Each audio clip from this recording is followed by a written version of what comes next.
Grizzlies fans know it's the team that gives you the edge. Big River Steel does too.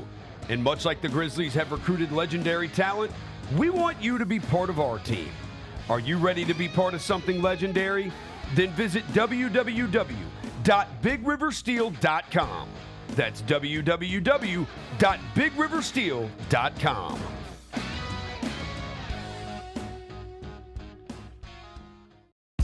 Nate Bargetti. Look, I say a lot of dumb stuff. I try to keep it in front of large groups. Seems to go better that way. Big Dumb Eyes World Tour. When you say something dumb one-on-one, it's a lot for that person. I'll say it, then I can just feel that they feel the weight of my life on their shoulders. Tickets and info at NateBargetti.com. Don't miss the Big Dumb Eyes World Tour. Nate Bargetti. Thanks for showing up, Memphis. Nothing compares to catching your Grizzlies IRL. And that all starts with buying tickets at Ticketmaster, the official ticket marketplace of the Memphis Grizzlies and the NBA. Ticketmaster gets you to the game so you can catch every highlight. Put that jersey collection to use for the next game and get Grizzlies tickets at Ticketmaster. Whether they're here at FedEx Forum or on the road, Ticketmaster's got your back when it comes to scoring tickets. And there's no better brag than saying you saw it live. Jeff Dunham, Artificial Intelligence, his all-new tour. You're the other white meat. MJ, how can you be so smart on one hand and so stupid on the other? Well, you're half of it. I realize I could have avoided all this years ago with one simple word. I do not. Silence! Don't miss a Memphis. Friday, April 10th, FedEx Forum. Tickets on sale Monday, September 29th at jeffdunham.com. Sonic Radio. Welcome back to Sonic RNDIO. That spells radio with me, the CIO. This just in, the new Sonic $1.99 menu lets you build a crave-worthy meal for just $1.99 an item. Whether that's a creamy shake, crispy tots, or a quarter-pound double cheeseburger. This just out. Ostriches. They're mean, not very cute, and in my opinion, way too big for a bird. Don't miss the Sonic Fun 99 menu. 5 items, always $1.99. Live free, eat Sonic. Tax not included. See menu for details. Watching the Grizzlies is easy with FanDuel Sports Network. If you have cable or satellite, you're all set. Find us on your channel lineup. You can also use your TV provider login to watch games on the FanDuel Sports Network app. No cable or satellite? Subscribe directly to FanDuel Sports Network online. You can also watch on Prime Video by adding a FanDuel Sports Network subscription. Not sure where to start? Visit FanDuelSportsNetwork.com to learn more. The Grizzlies are the one thing everyone in the family can agree on. So join us every Sunday this season for Sunday Family Fun Days. It's a steal at just $35 and includes a ticket to the game, a $10 food voucher, post-game free throws on the court, and a meet and greet with mascot Grizz. Space is limited, so grab your tickets now for this unique experience your family won't soon forget. Go to Grizzlies.com/Sunday and have a fun day.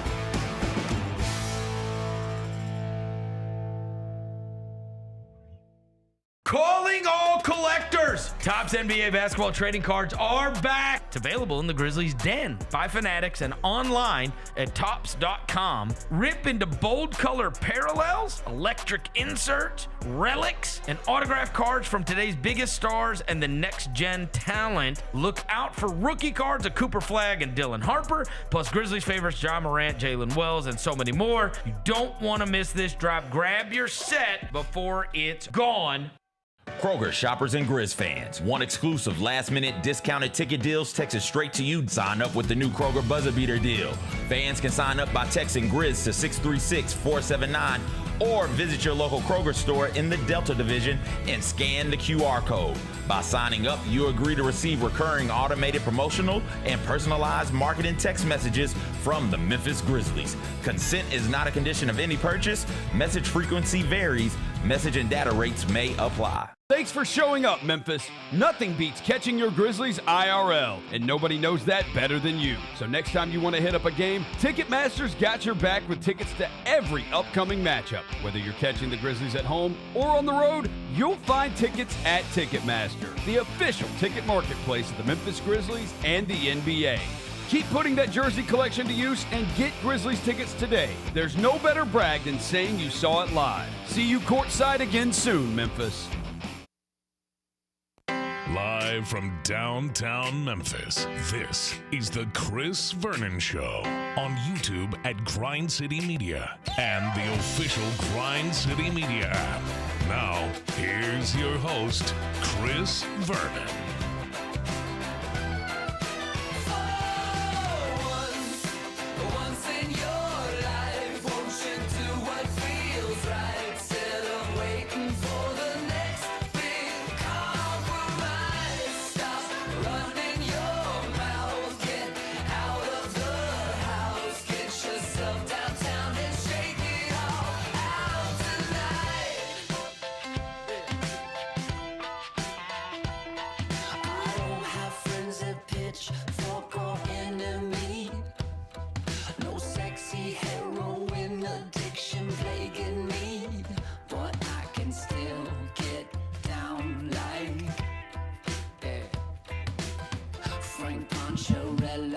Here we go. It's noon on GrindCityMedia.com. It's Chris Vernon Show.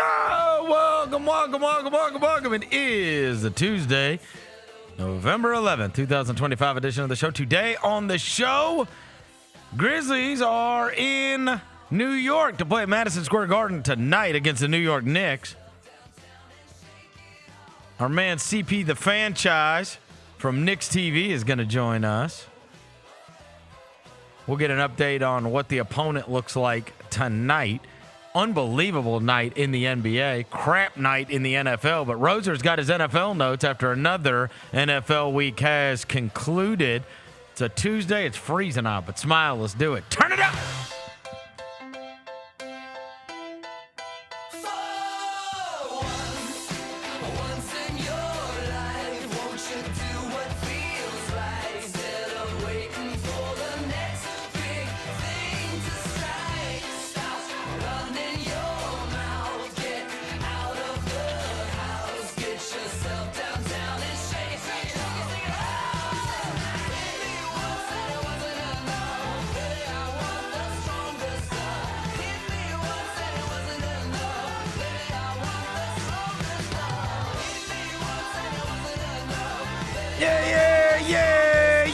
Hope everybody's having a good day. All right, bunch of stuff to get to on the show today, not the least of which is the Grizzlies are playing against the New York Knicks in New York City tonight. There has been big news that has gone on in the NBA, both last night and this morning. We will get to all of that. As I mentioned, there was a Monday Night Football game that was crap last night, but it concluded an NFL week. Therefore, we will have Roser's NFL notes today on the show. Before I get to anything, I welcome John Roser to the show. John Roser, a.k.a. the Cologne Ranger, the body spray bandit in your sack. Johnny Bagpole, Johnny Bearcat, the Grim Roser, John Asparagus, Johnny Net Carb, John Lance, he's Yogi Roser, he's Dr. Thunder, he's John the Polluter, he's John Sweeney. Hello, John. Yes, from Marcy to Madison Square.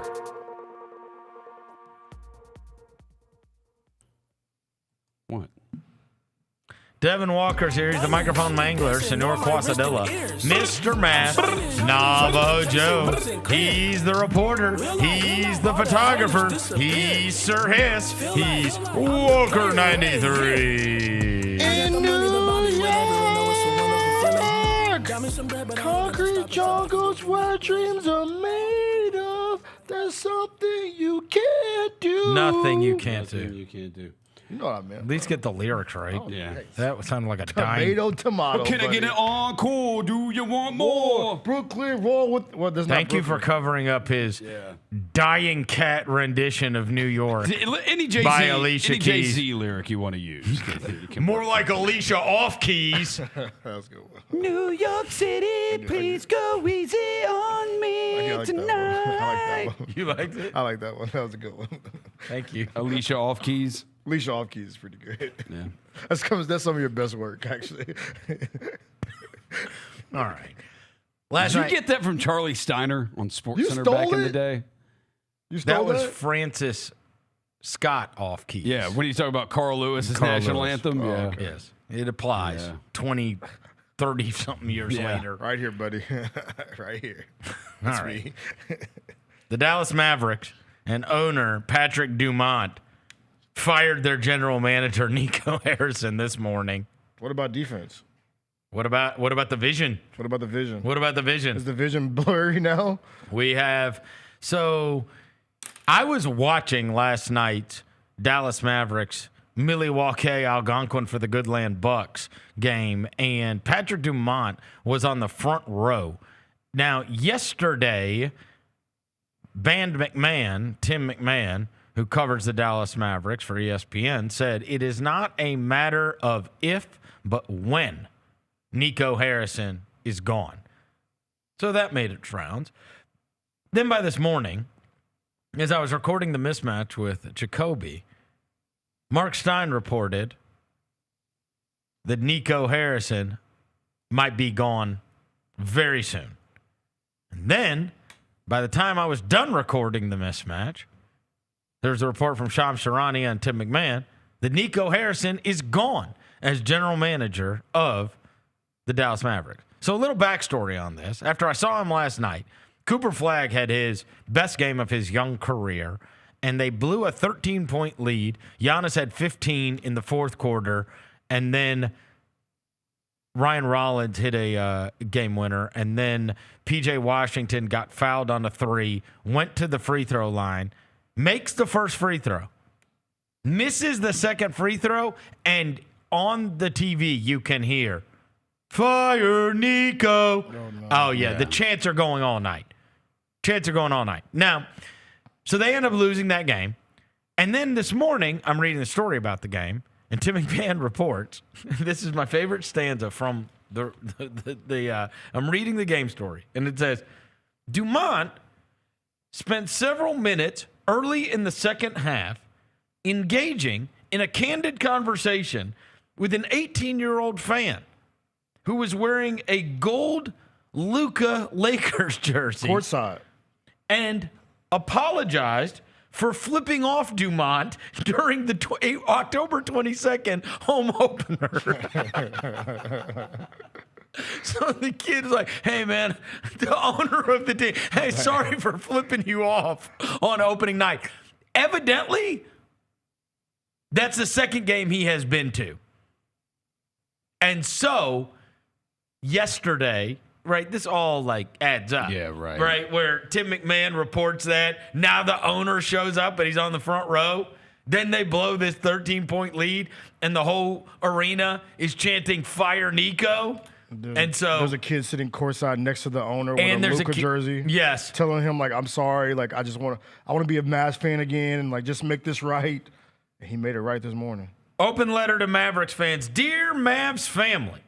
Now, look, you guys know on Monday, I came in here and I said, I am empathetic towards other fan bases. I said, I feel terrible for Mavs fans. I mean, after what we watched on Friday night, you know how bad it's been going for the Grizzlies and how down and out we have felt at 4-7 to start the year, and John Morant playing poorly.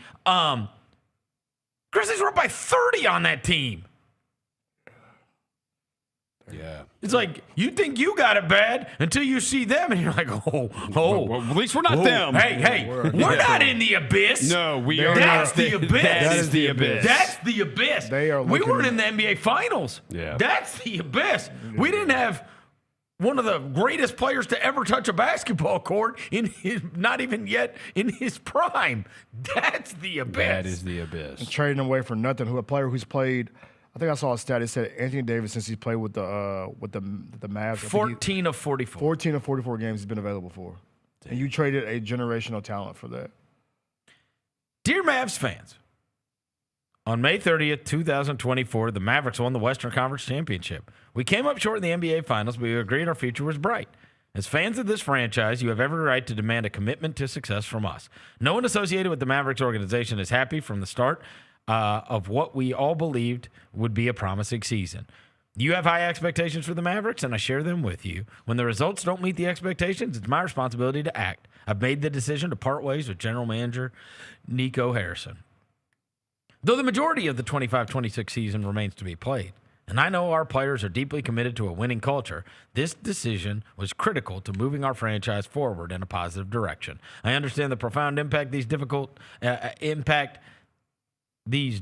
last several months have had, Please know I'm fully committed to the success of the Mavericks. Thank you for your support. Thank you for holding us accountable. And thank you for your passion and your patience. You deserve transparency and a team that reflects your spirit. Our goal is to return to winning basketball in Dallas and win championships. Our family is committed to the mission and continuing to invest in Dallas and the Mavericks' future. Please join me in continuing to cheer on our players and supporting of those who work to make this organization the best it can be. Go Mavs. Thank you, Patrick. All right, there was his letter. And every Mavericks fan is like, could you have done this before he traded our best player last year? Because I saw Shams because Shams went on Stephen A with them, and Stephen A was like, is he the scapegoat? And Shams was like, no, he's the one that pulled the trigger. Like he's like no, come on, that is one of those. I've seen people say that, like, oh, and now he's the fall guy. Yeah, no, for what they wanted to have happen. Bro, you guys know, dear friend of mine and long-term guest on the show, Sonny Vaccaro, the godfather of grassroots basketball. Sonny Vaccaro sponsored St. Vincent St. Mary's and had a deep relationship with the LeBron James family, all of them. You may know, if you go back and look at high school, that was Adidas. Mm-hmm. And Sonny Vaccaro's told us the story many times. He goes and he's got LeBron. He's got him. Same way he had gotten Michael Jordan, same way he had gotten Kobe Bryant, he's got him. He knows this is the next one.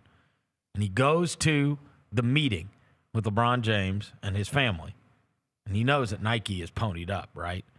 And he walks in and he opens up the envelope, and it is not what he had told Adidas the offer needed to be.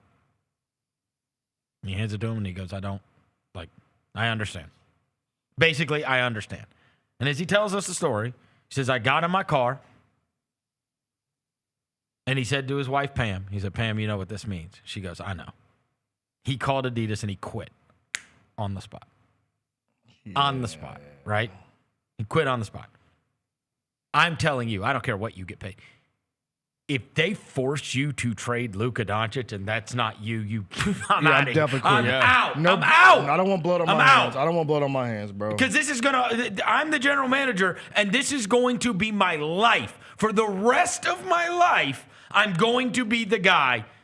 Not only would I say, no, we're not doing this. By the way, there's all this whole oh, maybe he wasn't really responsible. That's bogus. He's the one with the relationship with Pelinka for 50 years with him and Kobe. He's the one with all the photos and whatever. But if you aren't the one responsible for trading Luka Doncic, number one, you quit. Number two, you go on ESPN the next day and say, they wanted to do this. It was not me. No. Do the Shaggy. That is a Shaggy, bro. Career-altering decision. Yes. Yeah. Career-altering. For the rest of his life, no matter what he says, he was the general manager that traded Luka Doncic. End of story. That's it. 6 months after they made the finals. Yeah, bro. And then said it's because of defense. It's the first thing. It's literally the second sentence in his obituary. Longtime basketball man, blah, blah, blah, blah, blah. The man responsible for trading Luka Doncic. You know what I mean? It is. Yeah. That's forever. Yep. Yeah, you are forever that guy. If I say Nico Harrison, you say the guy that traded Luka Doncic. Yep. And that's going to be your life until the day you die. That's how big a deal that is. You quit. You quit over that. Yeah. There's very few things that you would be like, you know what I mean? But you didn't get pressured into doing that. You have this core belief. And then you stood on business in the press conference, and Jason Kidd's looking at you like, bro, you really just did this shit? Right. You know what I'm saying? Remember the press conference? Yeah. He's like, yo, we're gonna stand on defense. We're gonna stand. I told you at the time, after he did that press conference, which was a closed-off press conference, I told you at the time, I remember coming on the show and saying, he thinks it's about him. Yep. He thinks he's the main character. He thinks he did this. Yeah, he's the main character for With sure. him saying, right, he's convinced himself that they lost in the NBA Finals because of this. And what he doesn't realize is you have a 0% chance. You're only in the NBA Finals because you have this guy. Yes. You have lost the plot here. You're in the finals because of him. You didn't lose because of him. You're only there because of him. Exactly. What's wrong with you? He had the Kendrick Perkins, bro, the main character syndrome. Yep. Wild. You know what I'm saying? Now you got Wild. the boot. By the way, they said the writing was on the wall, too. Did you see the thing on Mavs Reddit about how they have been kind of like faking it for years? They like, I think sellouts, the sellout streak. Last week, they finally recorded that their sellout streak was ended. So there was some internal like, oh, all right, bro, let's try to get this. You can't have an entire arena chanting to fire your general manager every game for a year and a half. Yeah.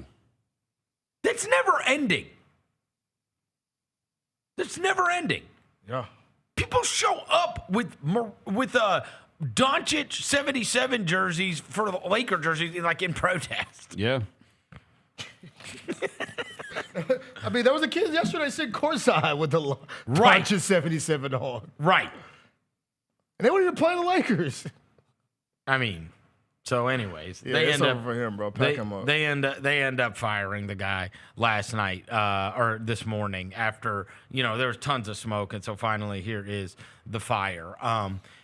Crazy deal last night where I settled in to watch the games. The Monday Night Football game was horrendous.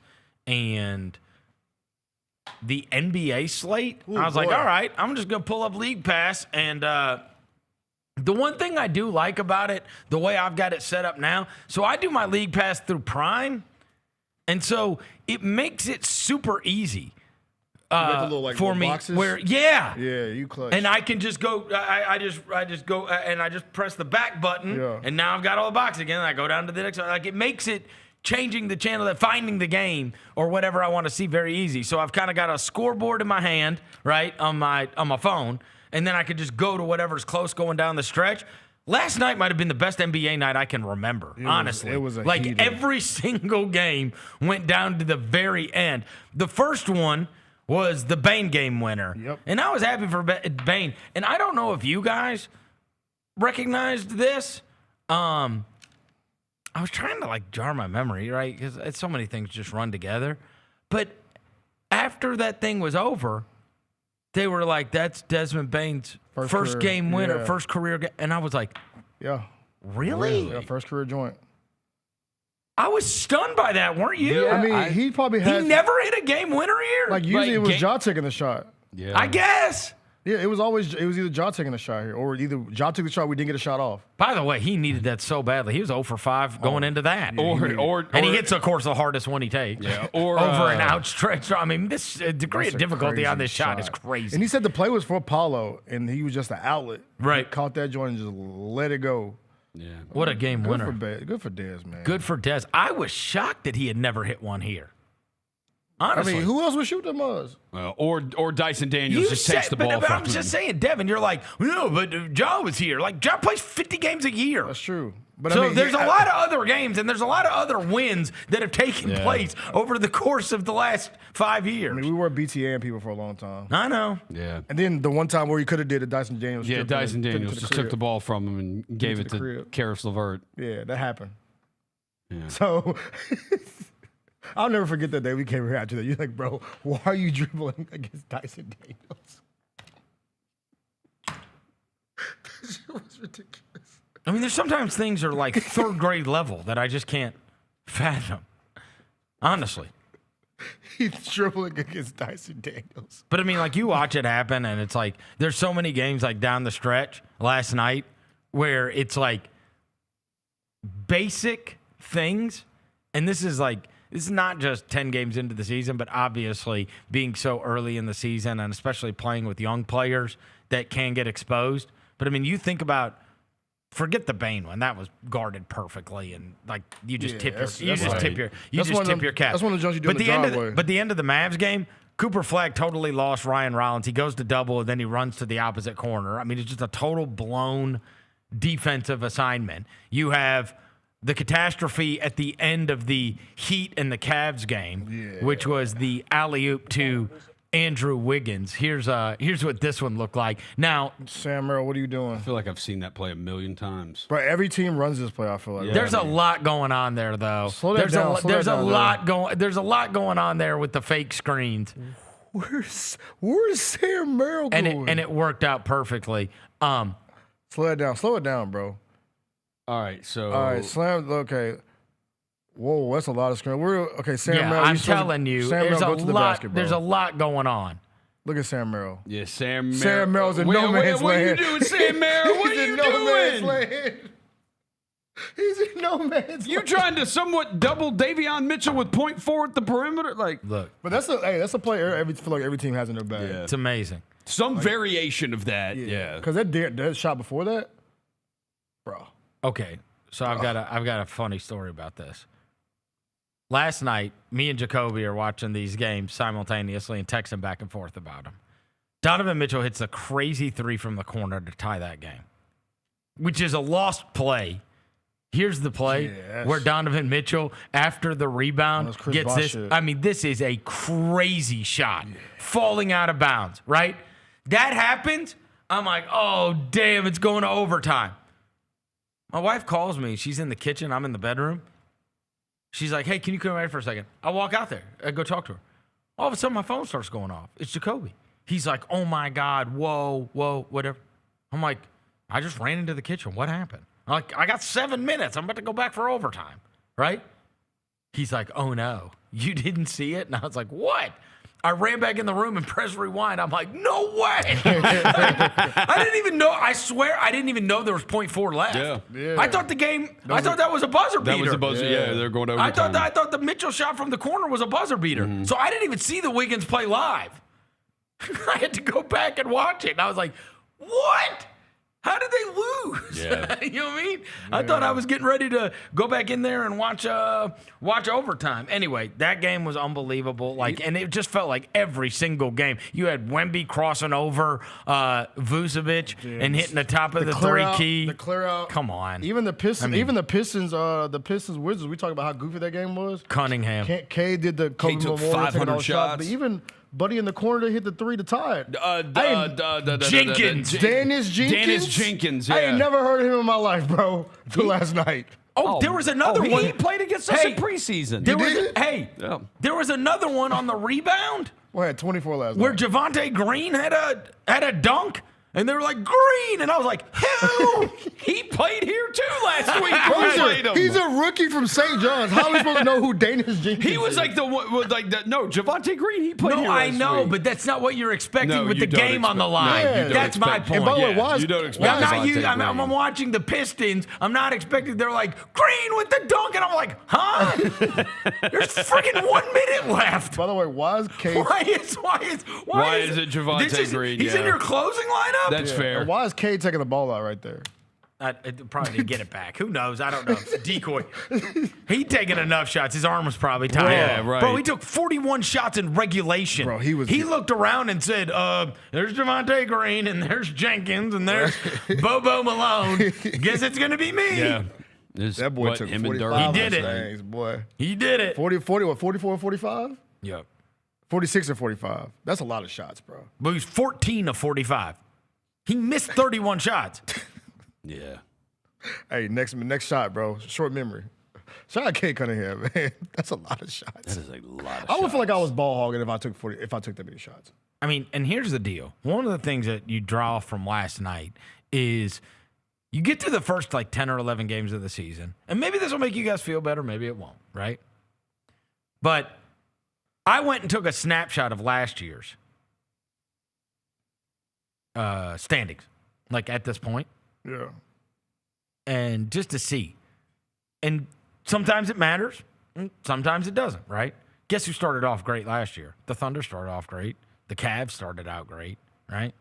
They were teams that were started out great. Guess who else was? We get to this point a season ago. The Warriors were 9-2. 9-2 to start the season. Yeah. Last year. Guess who else was 9-2? Who? The Phoenix Suns. Ew. You know what I mean? Ew. Yeah. Sometimes it means the Knicks were 5-5. The Nets were 5-6.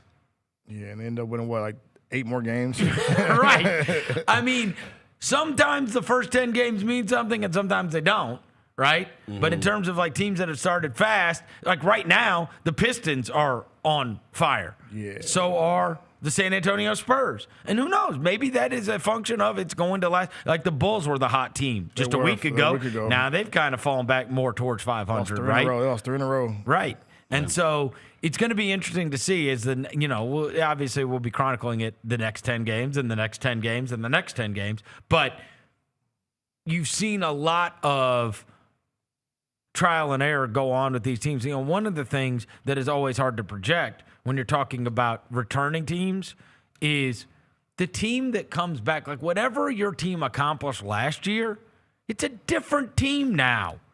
Yep. Like that's not the same team that did what they did the year before, except for Oklahoma City, right? Which is, and Denver's got basically one big piece that's different, right? And they're better.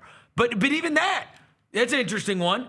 Who? Cam Johnson, he's super struggled. Yeah, he to find bearings with them. He I'm got saying hurt too. To find his bearings with them, right? Yeah. So it's not and obviously you've seen the extreme struggles of the Grizzlies trying to do something new with different personnel, right? And I think at the beginning of this season, we're going to see what flushes out. But I mean, there are a lot of these teams that are good and then they're not so good and then they're good. Like there's part of me last night, and the Grizzlies have lost, the games that they've lost thus far. They haven't lost anybody bad yet, right? Yeah, we beat the bad teams. They haven't lost anybody bad, right? But they also haven't beaten anybody good, right? But I'm watching Taylor Jenkins. I'm watching last night. Okay, so what are the Bucks? They're down 13 in the fourth quarter. That Mavs team, I watched the Grizzlies up by 30 against. Yeah, it is weird. It's weird. I'm just saying at the beginning of the season, it's like making any kind of definitive, okay, we saw a team without guys. That Thunder team did not have Lou Dort. They did not have Jalen Williams. I mean, they didn't have Aaron Wiggins. And it's like, oh my God. They're embarrassingly awesome. Yeah. Right? You watch them, they're embarrassingly awesome, right? There's a lot of these teams, you watch them one night, and they're unbelievable, and then you watch them another night, and they're like, big buns. You know what I mean? And everybody's kind of, the parity is crazy because in the East, infinitely more parity than we would have expected. Yeah. Right? Yeah. Brooklyn sucks. Charlotte sucks. The Wizards suck. Pacers suck. But the Pacers, the reason they suck is because they lost Toppin, they lost Matherin, they lost Nembhard. They lost everybody. They lost everybody. They lost everybody. So it's just a season from hell for them. But the other three are just bad. And in fairness, Charlotte competes more so than the others. But even with that being said, I'm watching Detroit last night, and the Wizards blew it. Yeah. They blew the game against them. Yeah. They were up double digits with 4 minutes left or something. And it was in Detroit. Yeah, and Keyshawn, that was the worst could have iced it in the free throw line. Right. And so given the injuries, given the new systems, given the new personnel that these teams have, it's like there's a lot of uneven. Yeah, I think it's that's going on so far. I think it's better if NBA fans, not just us, NBA fans, they take in the season I guess 20 games at a time or 15 games at a time, opposed to you know what I'm saying, doing the definitive they suck, we suck, 15 games here, 15 games here, 15 games here, 15 games here. Then decide. And then, because you can't really, like you said, you can't really decide, bro. A lot of coaches won't it's hard to know. It's hard to know right now, bro. Isn't a lot of coaches? I remember Lionel Hollins and Huey Brown used to talk about this. It was 3 games or 5 game increments is how they coached. This next 3 games, let's try to go 2-1, or the next 5, let's try to go 3-2. Because that's the way they take it in. Because I know we look ahead, fans look ahead, people look ahead, they play so and so in January. They say playing them dudes. They take it week by week, and you also or 6 out of 6 game stretch. Yeah, because you get overwhelmed if you don't. If you're playing that's It's a long season. It's a long season, and the other thing, and that's why I have fought back so much on the whole trade Josh shooting 30%, Josh shooting bro, let it play out. Let's have the discussion. Let's have the discussion after 30 games. Yeah, right. Let's see what it looks like. And they've got Edey back, and they've got Jerome back, and they've got Tomas Isolo keeps saying it's a process, right? Yeah. The results aren't good. You guys keep asking me the same questions after every game. It's not just going to happen. It's not going to, we're not just going to flip the switch and all of a sudden it's a process and incrementally we're just going to keep getting better and better and better and better and better. And we'll see if there's a truth to that, right? Mm-hmm. In the meantime, Ja brought all of this on himself and on everybody in Memphis, right? You know what I mean? When you call out the coaching staff and you quiet quit and you play like you have, I mean, that's what it is. I am just of the core belief, it's so extreme what's happening. I mean, even if you think he's not the player he used to be, that is a common trope, right?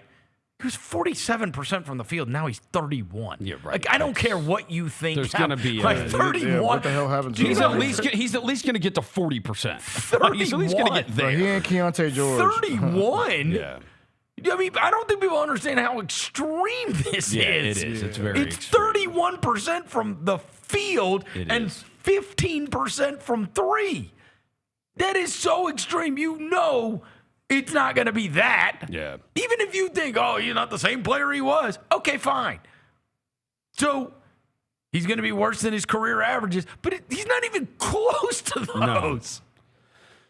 That's what I said. Even at worst, he's going to get to the middle of that. Career 47%. He's shooting 30, 31%. Low 40s. Low 40s would be a disaster. He's at least getting to 40, 41, 42. At least going to get there. In the words of the space. Call that Rudy Gay. I'm going to say it, Roser. We got you 12. We with you 12. Shout out to the Space Gang. Oh, man. We laughed. What is it, Rosie? What is it? We got you 12. If I have to listen to Devin Walker, I had a buddy send me the screen cap of that, and I was in tears. We rolling with 12, man. He gonna be all right. Dumbass tweet from Devin Walker. We're still behind you, 12. We got you. No, we not. No, we not. We ain't with you, 12. We ain't with you. We're still behind you, 12. Hey, he gonna be all right, bro. 12 gonna be straight, bro. Look, 12. Hey, when he shake right in MSG and gritty on the MSG logo, y'all gonna be right back on it. You better hope he does. Don't. I'm joking. That was a joke. That was a joke. That was a joke, bro. That was a joke. Because that'll get clipped. That was a joke. But the joints he's wearing tonight, the MSG joints, you see them? Have you seen them? No. Jalen, put them up. We got MSG joints? Put them up. Oh. The Welcome to the Garden Jaw 3s tonight. Okay. You know what I'm saying? You got to show out in them, bro. You can't put them on and not show out. Yeah. All right. It's time. Well, at least he's got new shoes on. Okay. Yeah. The Knicks are 6-0 at home. They are 6-0. All right. CP the franchise is my favorite Knicks fan outside of Jacoby, of course, right? I gotta throw Jacoby in there because he's my co-host and I do love him. But Knicks Fan TV is the absolute best. That's where you need to go if you care about Knicks basketball. Is CP the franchise with us? We got him? We don't have him yet? I don't know. Where's CP at? I don't know. Where's CP the franchise? Pull up. By the way, somebody in the chat brought up a stat, Verno. He said, Thomas Isolo, we're 1-16 against above 500 teams since my boy Isolo T.I., the underground legend, took over.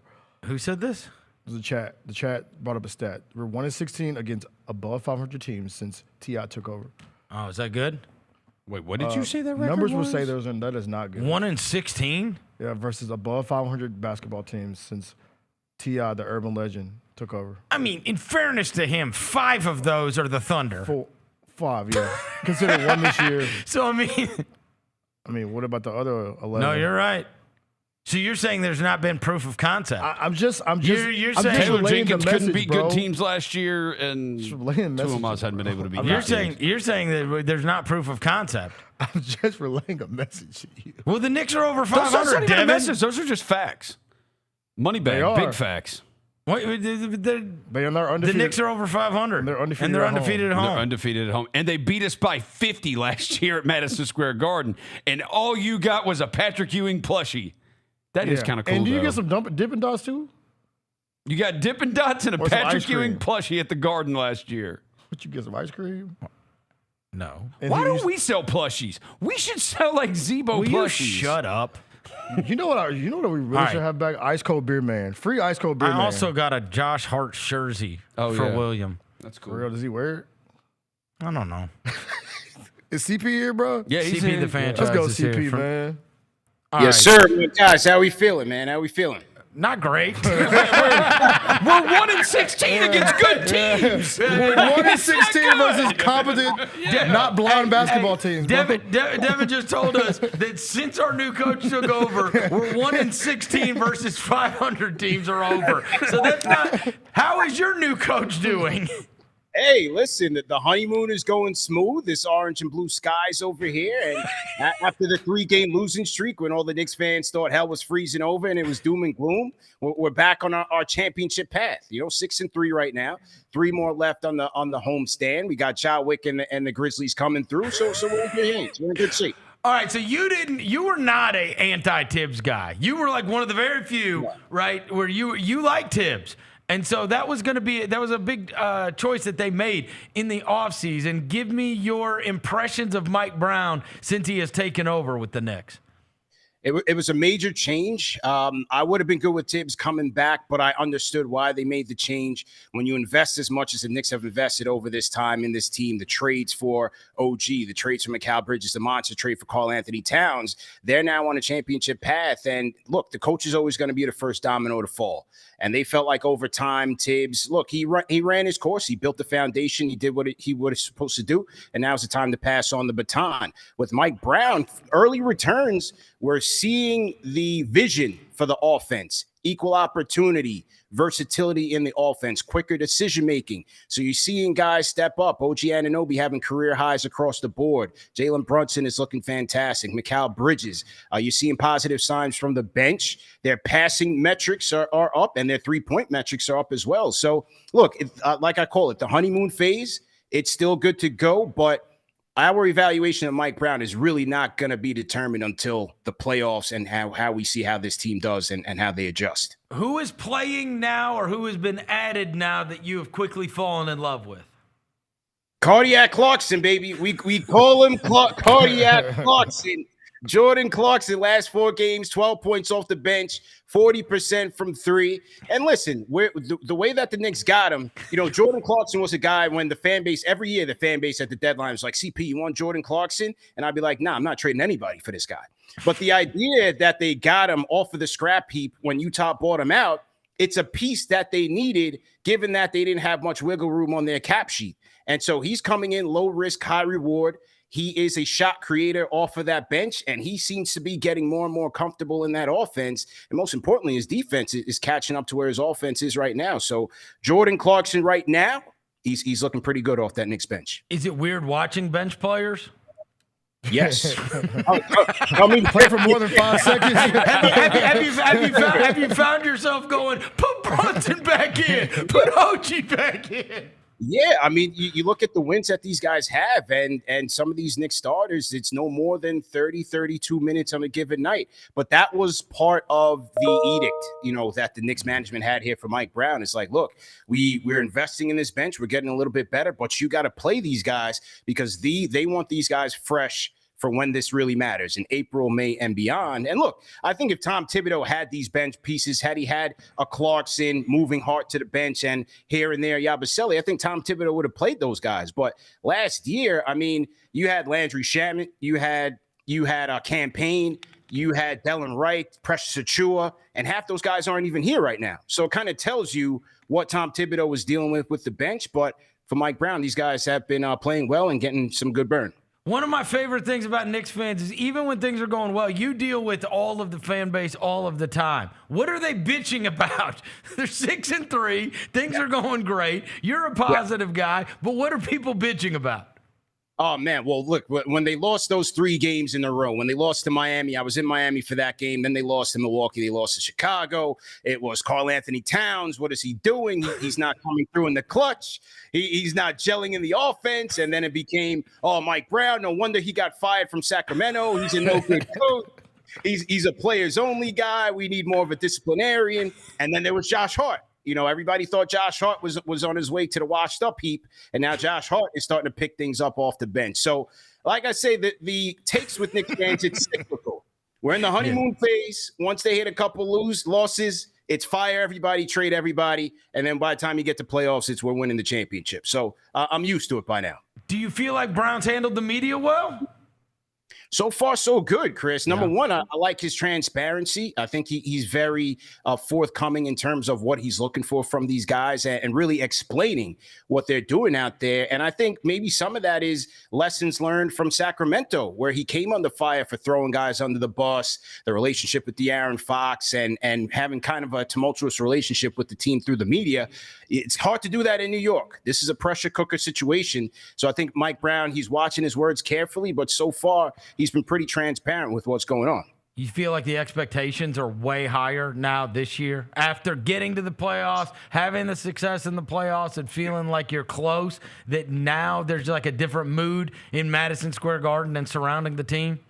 Easily. When you fall short, 2 games short of the NBA Finals, I mean, we're analyzing Summer League, we're analyzing preseason in Abu Dhabi, what these guys are doing, how they look all the way through. And when you make these smaller changes, when you make the coaching staff changes and some of these player acquisitions on the margins, everybody's analyzing things under the microscope to see, are these the changes, are these the tweaks to the Knicks that's going to really help them jump over the curve and make it to the finals and win this thing. But I think they have a good chance, especially in the East. You feel like the fan base has evolved a lot? Like that happened here when the Grizzlies got good and they were running. It's like all of a sudden everybody cared about the Grizzlies, right? So then you get all kinds of voices like, there's people that are caring about it no matter what's going on. Guys like you get care about it when the team is terrible, right? Like you're doing podcasts talking about Frank Ntilikina at one point and David Fizdale and whoever. But now all of a sudden that the team is the hot thing and everybody loves it, now you get like, have you noticed the fan base change and the amount of people that care deeply change? Yeah, you're going to have your front runners when the team is winning. I was used to that in the 90s. That's one of the things that made me a fan, was that in the 90s when they were, challenging the Bulls and going head to head and brawling with those guys, it literally brought people together. It brought your family together. My family was invested in it, strangers on the street. So it kind of just comes with the territory of winning. And this is new territory for us, fellas. Last 5 years under Leon Rose, we've seen stability, no scandals, a diligent approach to building things. I mean, hey, shout out to the Mavericks fans and Nico Harrison, because, it's burning down over there in Dallas. But it's orange and blue skies over here in New York, baby. It's orange and blue skies. I love it. I love it. Why are the Knicks so good at home? I see like they're the 6-0 at the crib. Like, what makes them so good at MSG? Yeah. You know what? Last year, it wasn't the case. But right now, I think it's a product of the schedule. But also, the bench players are the guys that step up, especially on the road. It's the Josh Harts, the Jordan Clarksons of the world, Deuce McBride as well. And I think overall, you're just seeing carryover. It's the chemistry from last year. Mikal Bridges has talked about it. He feels like him and OG Anunoby are on the same page. Mikal Bridges is really one of those guys that, as soon as the season started, he seemed to be locked in with Mike Brown's system. And again, just playing with these guys from year to year, they just seem a lot more comfortable playing with each other. And the Garden is the Garden, man. When those guys are running smooth, the Garden is going to be electric, and they're going to get behind those guys. Yeah, OG Anunoby's the one that hit the game winner here in Memphis last year. That was disgusting. You said you're not used to seeing bench players. Get ready for tonight, man. Oh, we play our bench. We play the bench. We play our bench. We running waves. I can't wait to hear somebody go, hold up. It's Cam Spencer. Who's number 46? He should work at my dive bar down the street. Shout out John Contra, man. Our guy might go 12 deep. No, for real. That's what in the first quarter.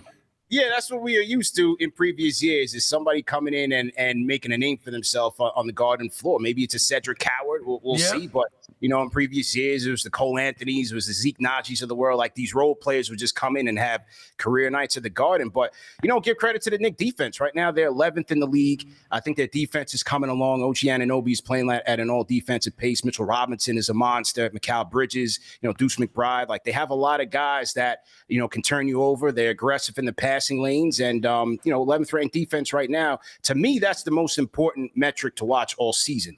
Offensively, they'll score. They'll score in bunches and score in their sleep with Jalen Brunson. But defensively, they got to lock in, and I like where they are right now. Is Robinson going to play tonight?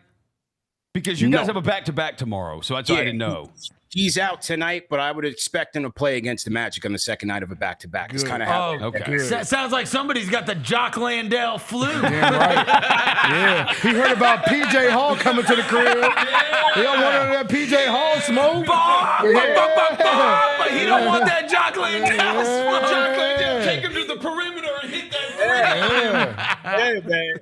Absolutely. We also would have turned him into Will Chamberlain, so I'm glad he's not playing. Yeah, right. He might have set the all-time record for rebounds in a game against us. Hey, let me ask you about Anunoby, right? Is this a function in your mind of another year being more comfortable playing with those guys? Is it the way Mike Brown is using him? Because even just in the course of our conversation, you've mentioned Anunoby at least 3 times. The numbers are crazy. Like, what is going on? Why has this happened with a guy that we've been used to? It kind of reminds me of Norm Powell last year, right? Yeah. Where it's like, guy's been around for a long time, but then all of a sudden something clicks and he is now viewed in a different light.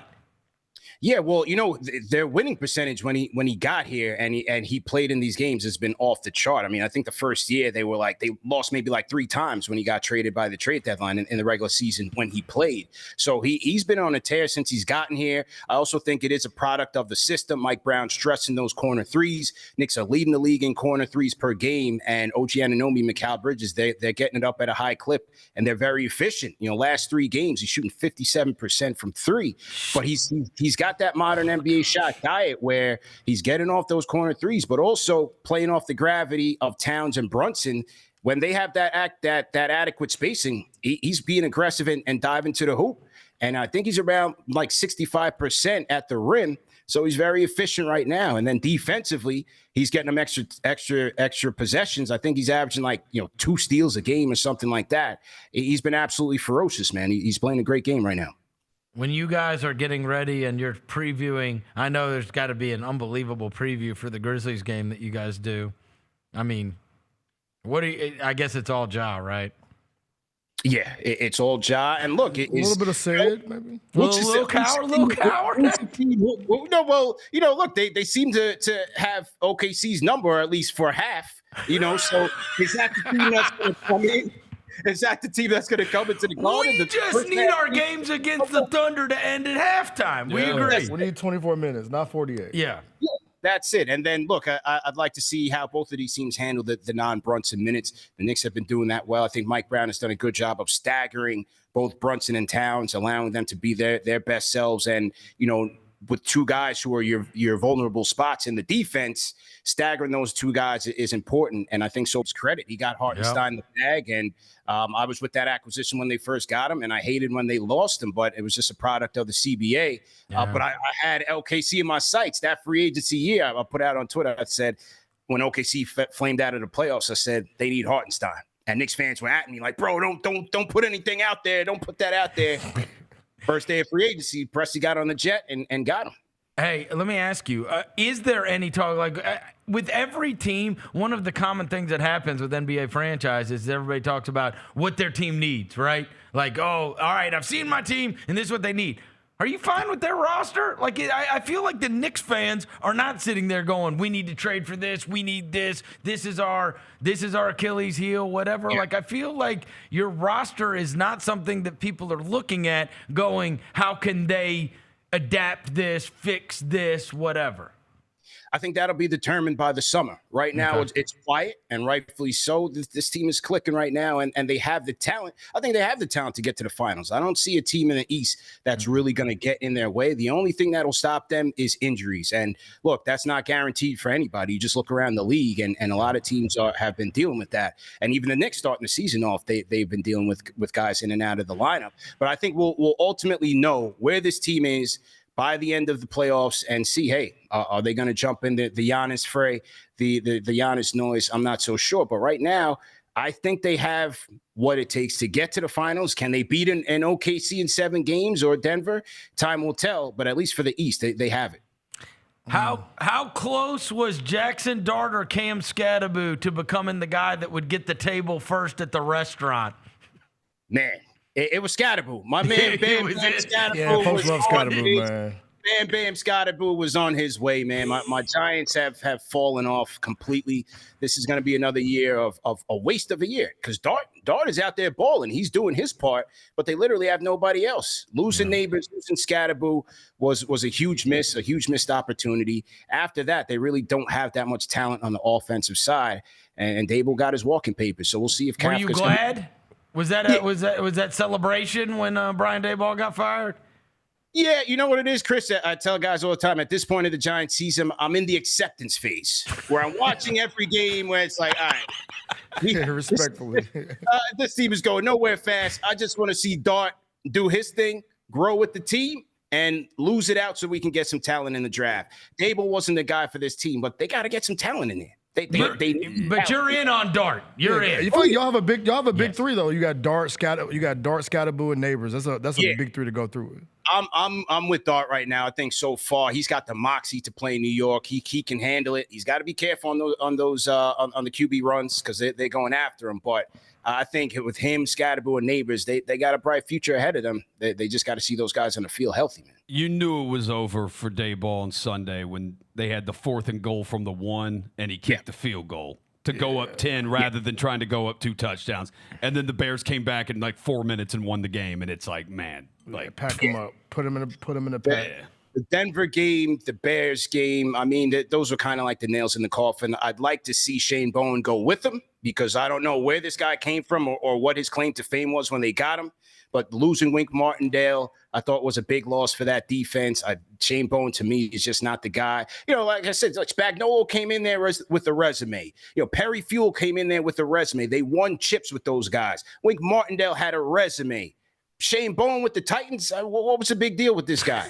And, like, literally, what was the big deal with this guy? You got ferocious edge rushers. Brian Burns playing at an all-pro level. You know, all these guys, Kayvon Thibodeau and Carter. We need somebody to prioritize the blitz and get those guys going, man.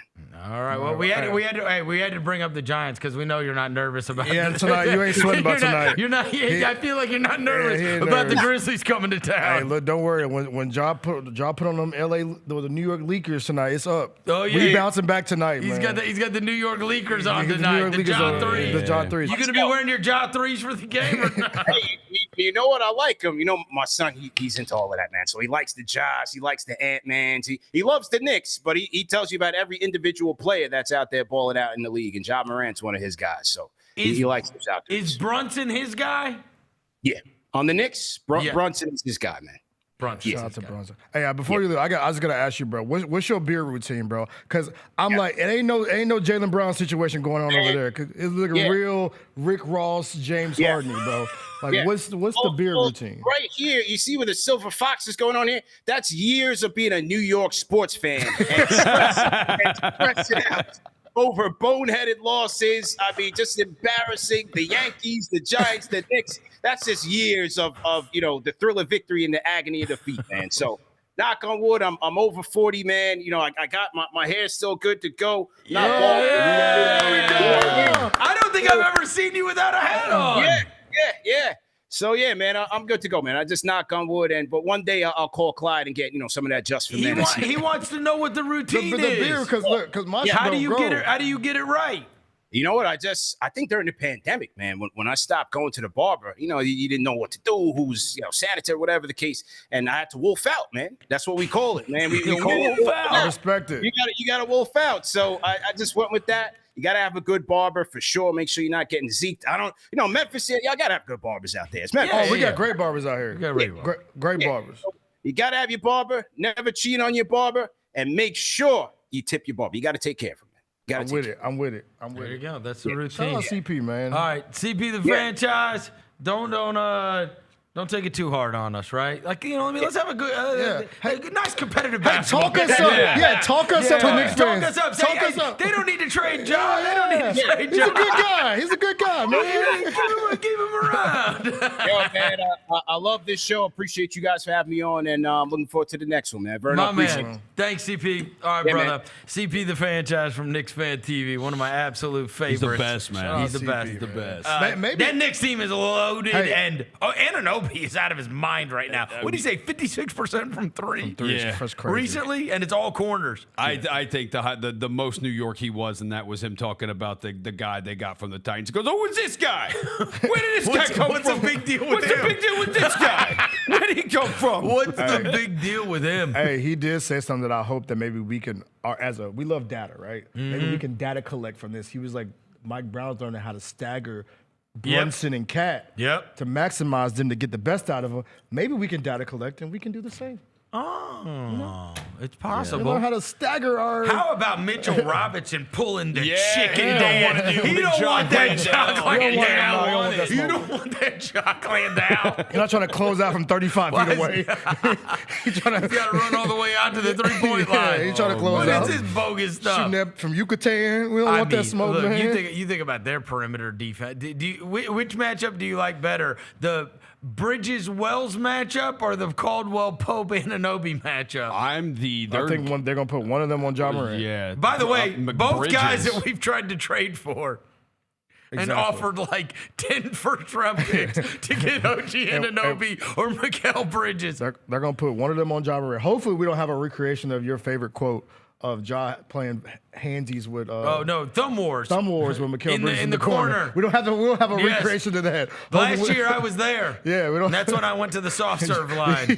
when he started playing. When he started playing thumb Rock, Set paper, a scissors. screen. When he started Just setting set a screen to get Ja away from him. Thumb Wars in the corner. Yeah, hopefully we don't get that. But yeah, hopefully you can. No, because I think they'll probably put Mikal on him. They'll probably switch OG and Mikal on, so we can get downhill maybe. Because Brunson will probably guard KCP because he just shoots. We just need a good game, bro. We need a good game.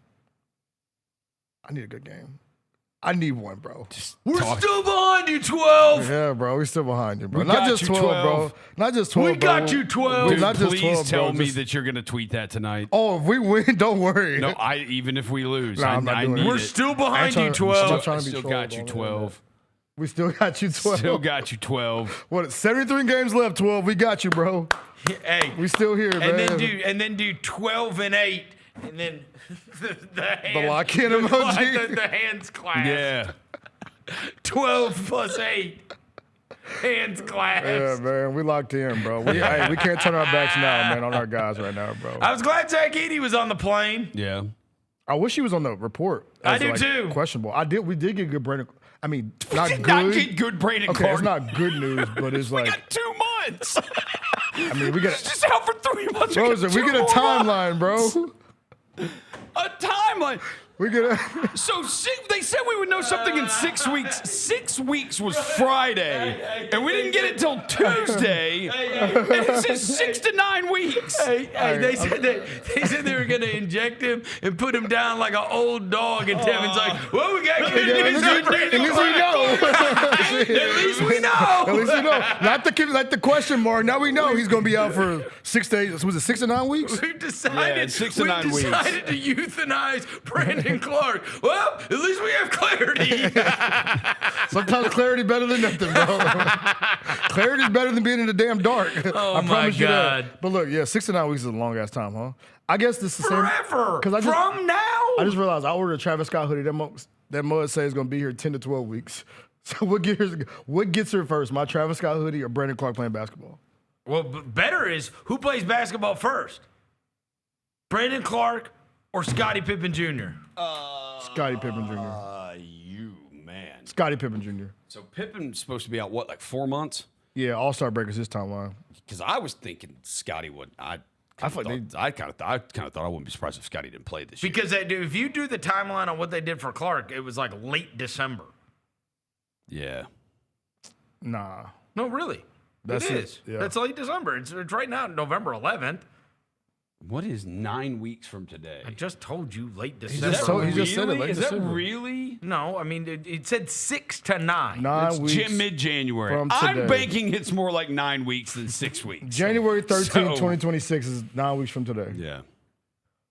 That's the 9. Yes. If we said it was more like 6 or 7, then you're hang on. Right. Let's like I said. Yeah, like you said. End of December. That's it, end of December. Yeah. I want to top. Man, forget Brandon Clarke. January 13th. Oh, we I don't forget Brandon Clarke. No, Well, okay, so will Brandon be back by the you time know we what? go? No, I'm doing it. My We're bad. still behind you, BC. 15, bro. We're still behind you. 15. We're still with you, BC. We're still Big with White you, got you, BC. BC. We're Big White. Big White. Big What's wrong White. with this Big dude? White got you, BC. King John. We're still behind you, BC. We're still behind. BC, we with you, bro. But Stay strong. Did you do the face? Black Power? Black Power from BC, man. He's Canadian, but Black Power. We're still behind you, BC. I'm not sure he's going to be in your march. Shout out to my guy, man. I don't think he's marching with you. You ain't marching with me? I don't know. You ain't with me, bro? Yeah, I don't know with him, man. Yeah, Bring you his might be right. cats. I don't know. I told you. Look, Rosa, you. He said he'll march with you with the 2 cats. Hey, he said it, not me, on bro. Leashes. I told you. On leashes. I told you my rule with cats, bro. His cats are on leashes, bro. Yeah, bro. You ain't up. He's got a house of them. He's got a house of muse. No, for real. Ain't really. You don't see many brothers with cats, bro. He's But, got a bunch of them. Yeah, he got a bunch of them. They got different names. I met a guy last week that said he babysat him. I swear to God. I'm not Don't you just lying. leave the litter box out? I thought so too. I some thought people just food? let their kids like live, bro. No, bro. Like cats can live on their own. Bro, Yeah, dude, my cat always lived outside and then came inside at Bro, night. I met a guy that said he babysits Brandon Clarke's cat. Damn. Like multiple. Like he drops them off like, he like, got a plural. daycare. No, there's like 3 or 4 of them. Yeah, he like names them after Harry Potter characters. There's 3 or 4 of them. Yeah. Who, Dumbledore for whatever one of their names, Gandalf or what? That's what he said. Lord of the Rings. That's what he said, Dumbledore. What are their names? Dumbledore is crazy. Isn't it Dumbledore? Bro, you think I read Harry Potter? I don't watch Harry. I don't know the Harry Potter.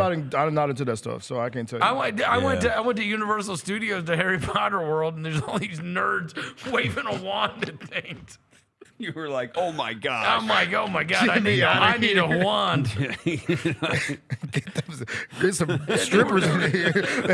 They're doing their wands. Yeah. Yeah. I ain't not talking to chicks. not talking to chicks, bro. Talking to each other, bro. And they're like, they dress up like in the Harry I Potter don't know. stuff. There are a lot too. of chicks who like Harry Potter, man. There are. Yeah, but I never been a Harry Potter guy for sure. I just don't know either. But I don't really know. The it. books are the too- rides are good. The books are too thick for me.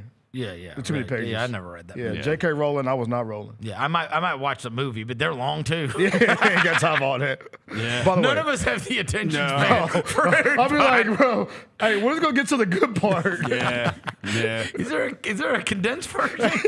Just give me. All right, this guy flew on something. This guy used a wand. Yeah. And look, we're not. Look, the Harry Potter people don't get mad at us. Oh, they are going to be so mad. We're just goofing. They're going to be so mad. We're just But goofing. Forget a BC Don't put update. a spell on us.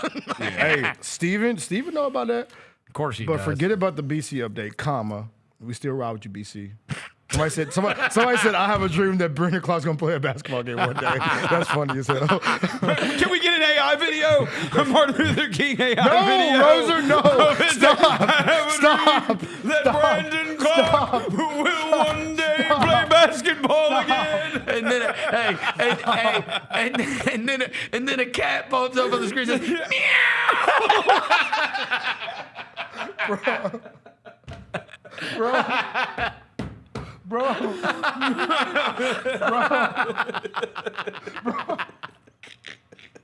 Bro, what's wrong with y'all? Oh my God. Hey, by the way, somebody in the chat said that's a Vancouver thing. But, What is?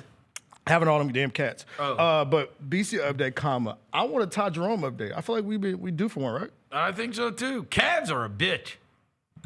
Seriously. Yeah, they are. Calf injuries? Yeah, they are. I mean, they're hard to timeline too. And we play them They're like, hard to timeline because you just it's one of those like soft tissue, man. Things got to heal. Yeah, and we play as You from can we do play a as from million team this treatments and whatever, but like as I told you, any kind of the soft tissue stuff always freaks me out. Groins, calves, quads, Yep. hamstrings. It's always Your largest muscles are in your legs, and, so well, like but when you the mess other- those up. And the other it's- thing is, it's just time, and it always Yeah. takes longer than they say. week. Yeah. I don't Yeah. Like very rarely does anybody come back from it faster than you think. Especially now, they're not going to let you. Like, No. even if you wanted to, they're going to make you Jerome. wait another 2 weeks just because of this time, Halliburton and KD in the fight. Like, you've seen, Tatum. Like, you see these. Oh, yeah.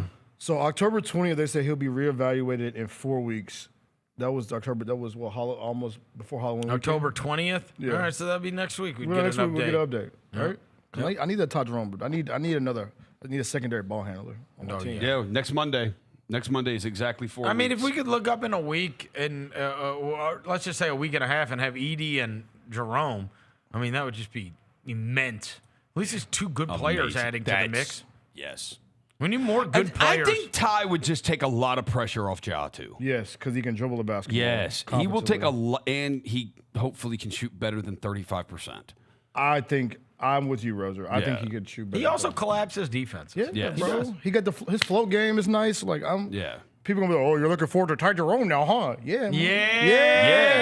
Yeah. Look, guess what? We ride with Ty. Yeah. I really don't really hit the same, but you know what I'm saying? Yeah. We're still behind you. We're still behind you, Ty. Shout out to one day I'm gonna jump in one of those spaces and talk to y'all, bro. But yeah, shout out to the Space Gang, man. I love y'all. With last night, there was a conclusion of an NFL week. As we've mentioned a couple of different times, it was truly terrible what took place between the Philadelphia Eagles and the Green Bay Packers. What a dud of a game. You know, we bookended them because we had the stupid 10-7 Broncos-Raiders game on Thursday night, and then it ended the week with 10-7 Eagles over Packers. Bro. The Thursday night game was 10-7, and the Monday game was 10-7. We got top and tail 10-7s. Yeah. Horrendous. Disgusting, bro. Disgusting. Horrendous. It's gross. And so, anyways, another NFL week concluded last night. Therefore, we will have Roser's NFL notes on the other side. Chris Vernon Show. Let's face it, there's a lot of trash talk in basketball, but the great teams let their performance do the talking. Like Ford F-150 with Pro Power on board, a class-exclusive industry-first feature that turns your truck into a mobile generator and leaves the competition speechless. Ford F-150, official truck of the Grizzlies. Greatness starts here at your Mid-South Ford dealer. Class is full-size pickups under 8,500 pounds, GBWR.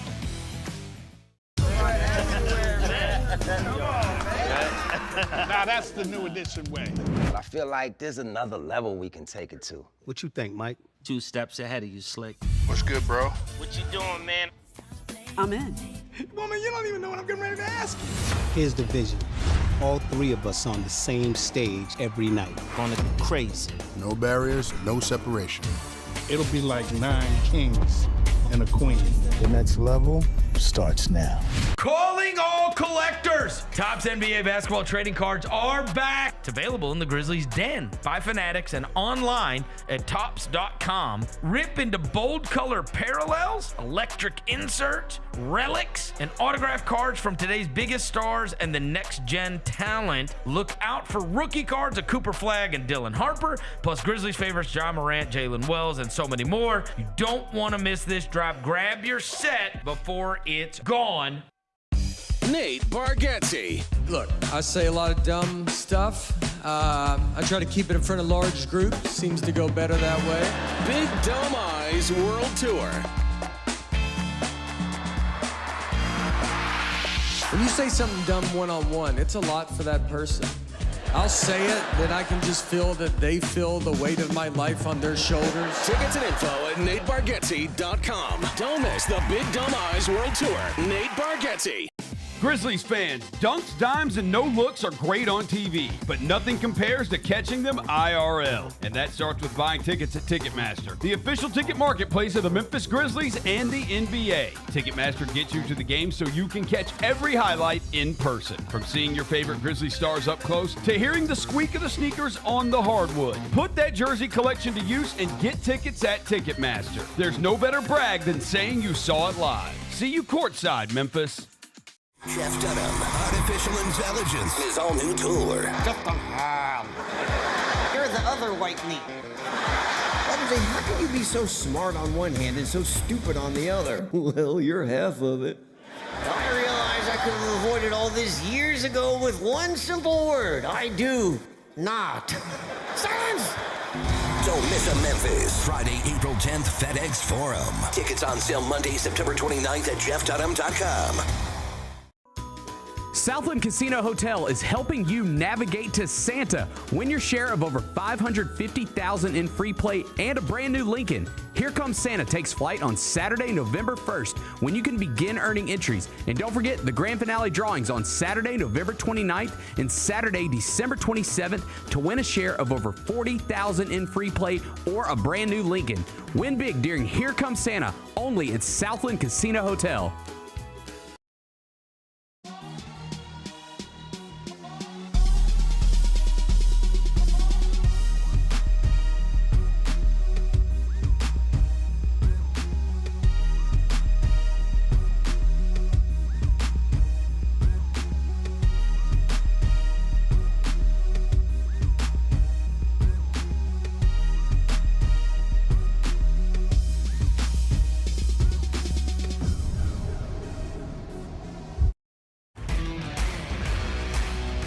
The only thing better than Saturday Night Hoops is when it comes with an exclusive Grizz hoodie.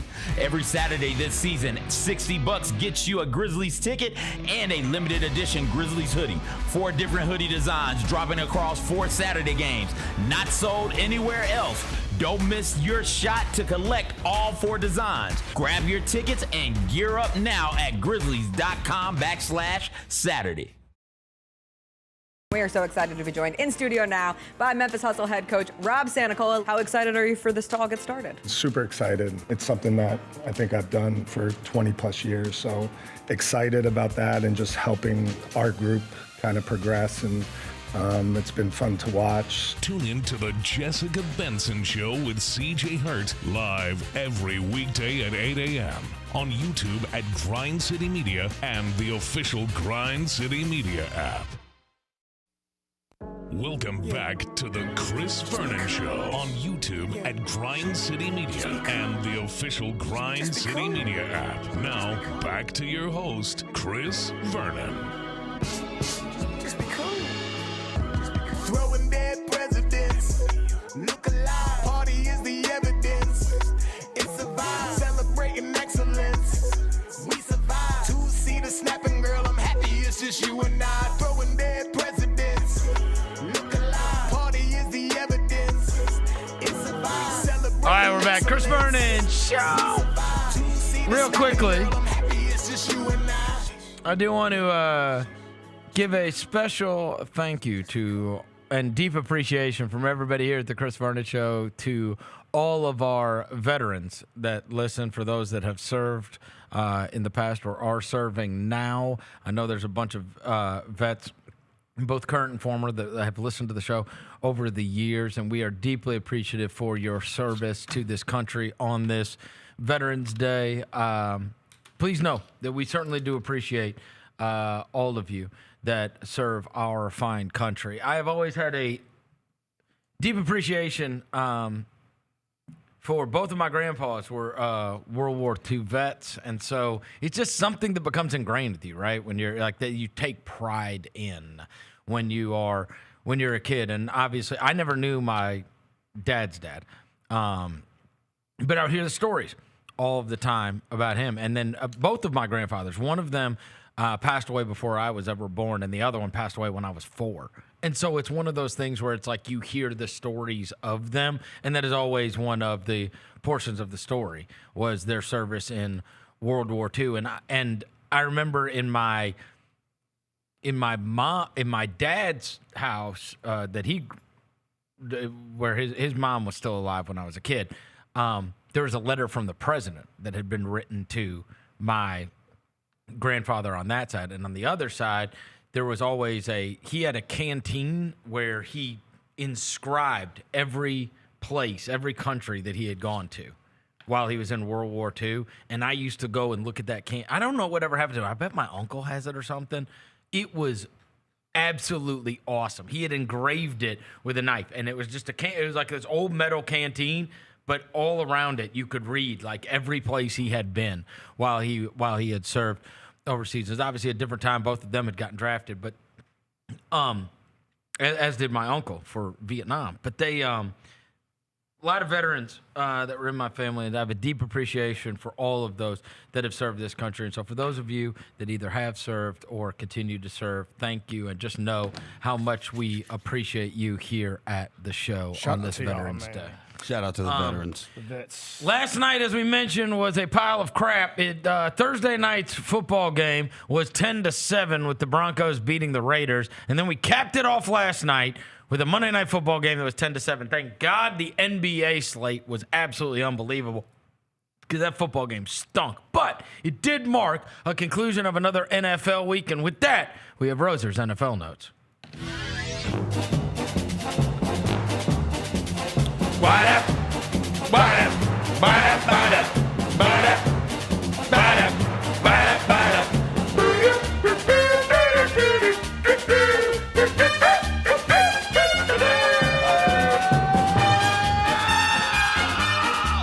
Week 10, my friend.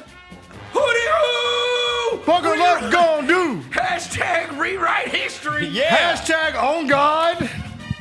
Yeah. Let's go, Rosie. Texans 36, Jaguars 29. What is that? A scoregami. We love a scoregami. The Hell yeah. 1,094th unique final score in NFL history and the third of the 2025 season. The Texans became the 5th team this season to win after being down 15 or more points entering the fourth quarter. Prior to 2025, there had never been more than 3 instances of that happening in a season. It's happened 5 times already this year. These teams aren't playing the full 60.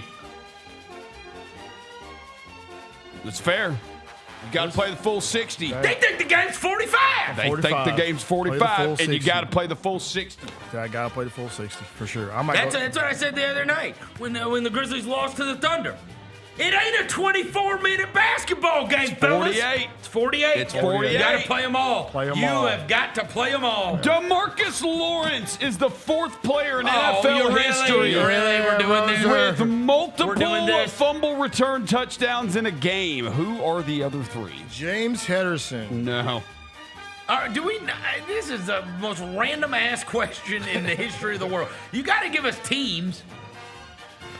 You don't even know who they played for. Yeah, he's Googling shit right now, bro. Pathetic host. Yeah, come on, bro. Pathetic game show host. Bad game show host. No Wink Martindale. Timu game show host. Yeah, you're no Pat Sajak. Look at him, looking up answers right now. You're no Alex Trebek. Yeah.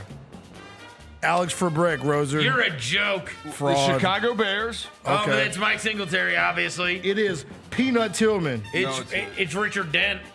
It's not. It's Brian Urlacher. It is the other one, Carolina Panthers. You don't even Luke Kuechly. Julius Peppers. These dudes you don't even know what teams they play. Yeah, you don't even know. You're a joke, Roser. Look at you. The Akron Pros. Oh God. So do we know the Bear or the Panther? You've heard of one of these guys. One of them? Yeah, heard of them? Yeah, one of them you've heard of. Yeah. Heard of them. Yeah. And he's not a star. Okay, then this, whatever. Go ahead. The Panther is Jeremy Chin. Oh, I know that guy. I don't. He's Spider-Man guy? I don't know. You should have heard of Jeremy Chin. Why? Defensive player, because he did this. He returned multiple fumbles for touchdowns in a game. It was during COVID. This man said he's a defensive It was during player. COVID. I was being safe He's a in a defensive mask. back. He's like safety corner. This man said he's a defensive player. I couldn't watch TV. I was scared of the germs. The other is Fred Dippy Evans in 1948 for the Chicago Bears. Bro, Fred Evans. And then, of course, there's that's a restaurant named after him. Al Nesser for the Akron Pros in 1920. Bro, you got a Good Times character, a dude that nobody knows, and Al Nesser. This honestly could have been a joke, and we wouldn't know. Yeah. That's how stupid that question is. You had to look up who these people played for. So stop acting like you're the all-knowing. You're a fraud. I knew it. I was looking up the other You're a fraud. FR. I was looking up other stuff. FR. Travion Henderson became the 3rd rookie running back in the last 25 seasons to have multiple 50-yard touchdowns in a game. Who are the other 2? Third rookie running back to have multiple 50-yard touchdowns in a game. Chris Johnson. No. Who scored long touchdowns? Adrian Peterson. Adrian Peterson did it in 2007. I was going to say Arian Foster. Who else scored long touchdowns? Chris Johnson, you already said him. Priest Holmes, Fred Taylor. Jamal Charles. No. Jamal Charles is a great one. Rookie running back. Bo Jackson. No. Marcus Allen. No. Walter Payton. LaDainian Tomlinson. No. Is this player a star? No. I wouldn't call him a star. Would you call him a good player, though? Yeah, he was good. Yeah, LaShawn McCoy. No. He was good, but he wasn't a star? I mean, he had a couple years. Let me see. He made a first-team All-Pro. Clinton Portis. That's a star. But one. He made one. Clinton Portis. And 2 Pro Bowls. Adrian James. No. Do we know it? Yeah. Dorsey Levens. No. Cadillac Williams. No. Ronnie Brown. No. Ward Dunn. No. Michael Turner. No. Dorsey Levens. No. Chat still hasn't gotten it either. AFC, NFC. NFC. NFC, I got you. Hold on. Doug Martin, rest in peace. Doug Martin. Oh, wow. Rest in peace to Doug Martin, man. Yep. Rest in peace, Doug Martin. Rest in peace, Doug Martin. And Muscle Uncle Phil. hamster, baby. And the Super... They call him the muscle hamster? Yeah, he did. He was the muscle Why'd you hamster. laugh? No. Yeah, why are you laughing? Why you Doug laughing? Martin died. I didn't laugh. That's ridiculous, bro. That's crazy, bro. A-hole move, Rosen. In this, the league in yards per carry, rushing yards, and rushing touchdowns. Jonathan Taylor is on pace to be the 5th. Oh, buddy that played for the Cowboys that time. That he ran into the ground. What's his name? Ezekiel Elliott? No, the other one. y'all ran into the DeMarco ground. Murray? DeMarco Not Murray. DeMarco Murray. Damn it. Yards per carry, rushing yards, In rushing TD. touchdowns. Jonathan Taylor's on pace to be the 5th to do it. Adrian Peterson? No. Jamal Lewis. No. Derrick Henry. No. Chris Johnson. No. Clint Portis. No. These are all-time greats, I'm guessing, huh? Yeah. Bo Jackson. Jim Brown. No. Gail Sayers. No. Walter Payton. Walter Payton, yes. Emmitt Smith. 1977. Golly. Emmitt Smith, no. Barry Sanders. No. Terrell Davis. Terrell Davis did it in Let 1998. go. This tells you the kind of season that he's having. This is Taylor's having.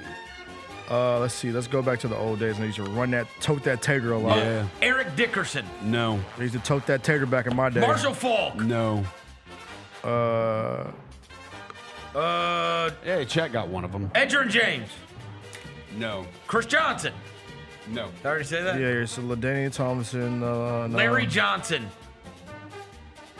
No. Marcus Allen. Nope. LaDainian Tomlinson. No, you said These that. are all. You gotta go old. These You are gotta all go. You gotta go older. Back in the day, we used to run the ball all the time, bro. Hat on the hat. Tony Dorsett. Hat on the hat No. football. Old. Yeah. John Riggins. And they're Hall of Famers. They're all-time greats. John Riggins. No. Gail Sayers. No, we already guessed that. Yeah, I said Gail Sayers. You did? Yeah. No. I'm trying to think of old running back. All-time greats that are from forever ago. Yeah. What's that dude that ran? No, he's.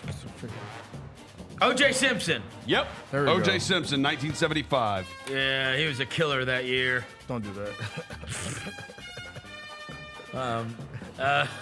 Rest in peace, O.J. too. Wait. Oh, that one. Wait, hold on. Doug Martin, you scoff at, but O.J. Simpson, now you're okay. Wait, he's. I see what you're about, bro. And this one's alive. What He's an state is all-time you? GROAT. He's an also GROAT. All-time what? What is a GROAT? GROAT? He's an all-time great. I he's don't know AI what GROAT? GROAT is. He's Franco Harris. He's not. That's what I was thinking of. He's Steelers, huh? I already said Jim Brown. This guy did not have a long career, He did not have a long career. but he is It's in the not Hall Barry of Fame, Sanders. and he is awesome. It's not. Hit him in the Hall of Fame. It ain't Barry Sanders, He was in the NFL 1970s All-Decade Team, the NFL 100th All-Anniversary Team, 3-time First-Team All-Pro, 5-time Pro Bowler, was the MVP, 3-time Offensive Player of the Year, AFC, NFC? AFC, and NFC. What? But mainly, That's what I you said, think bro. of him as the AFC. I believe they were in the AFC at that time. Larry Sonka. No. He was the number 1 overall pick in his draft, too. I got 70s. I'm straight. Let's see. 1970s running back. That's an all-timer. He did it in 1980. This is the year he did it. You said And he did it in 1980. You said Tony Dorsett already. Earl Campbell. It is Earl Campbell. There we go. There we go. Yep. Yep. Earl Campbell. There we go. Yep. And that one gets a little dicey because he was an Oiler. Yeah, bro, that's... So he was not the franchise that he did it for does not exist. Think about that, bro. In the same way. No one's done that since the year 2000, bro. Yeah. Since like the new millennium, bro. 1998 was the last year. The new millennium is happening. Nobody's done what he's doing this year. Yeah. That's how awesome Jonathan That's Taylor's been. crazy. Speaking of Jonathan Taylor, he became the 6th player in NFL history to have 1,100 rushing yards and 15 rushing touchdowns in the first 10 games of the season. Became the 6th, blah, blah, blah, blah, blah, blah. Jamal Lewis. No. I was trying to pick the guys that have had 2,000 yards. Eric Dickerson. Yes, Eric Dickerson. Chris 1983. Johnson. No. Arian Foster. No.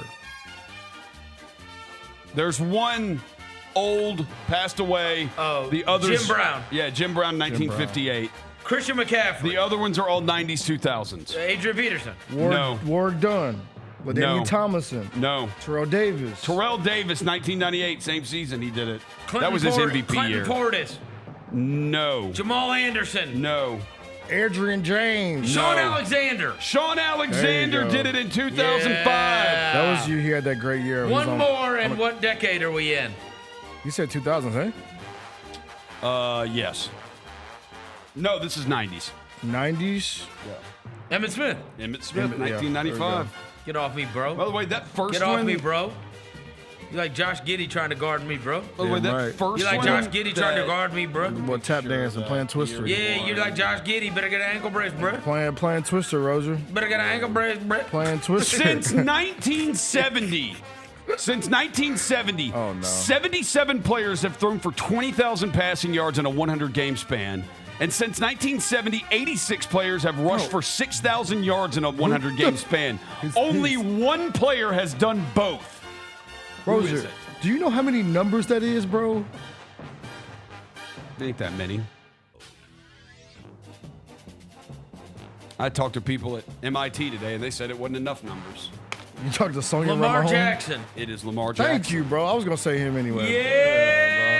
Yeah, Roser, Lamar. How them ankles, Giddy? Yeah, Roser. How them ankles, Giddy? Hit that Twister, Roser. I busted How your them ass ankles? on number No, 5. you didn't. I busted your How ass. them ankles? You like Jackson Dart. You in concussion protocol. How them ankles, Giddy? I got you living in concussion protocol. Hashtag rewrite history. Hashtag FRFR these nuts. Lamar Jackson. Fraud. Lamar Jackson has thrown 50 interceptions in his first 100 career starts. That's the fewest amount of interceptions in a player's first 100 career starts. Aaron Rodgers had the previous low of 54. Wow.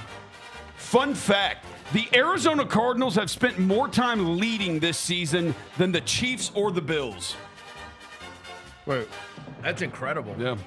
The Arizona Cardinals have had a lead for 4 hours, 22 minutes, and 32 seconds. The Chiefs have led this season for 3 hours, 48 minutes, and 14 seconds. The Bills have led for 4 hours, 8 minutes, and 37 seconds. Wow. Yeah. Just goes to show you got to play all 60. You got to play all 60. You have to. The Jets became the first team since the Ravens in 2017 to have a punt return touchdown and a kick return touchdown in the same game.